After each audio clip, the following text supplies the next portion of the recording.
ito rin pala guys, lagyan din namin ng cutter to kasi pag umuulan mababasa yung ano namin dito, yung machine. At saka dito banda yung machine namin dito sa ano, dito banda lalagay ko yan dito kasi may saksakan na may daanan na ng hose. Ito yung lalagyan ng coin slot ko. Yan, coin slot namin. Lalagyan namin ng gutter yan. Ilulog ko dyan.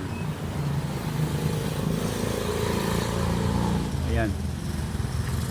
Tapos na yung bubong. Yan. Nilagyan na ng luyan ng asawa ko kasi maganda daw dito, lagyan ng luyan.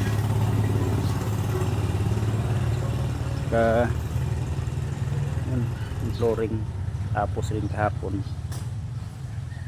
Yan, okay lang yan. Madudumihan lang naman yan eh. Mamaya lilinisan ko ng ano yan, pressure washer. Yan na guys, update na lang ito. Salamat sa mga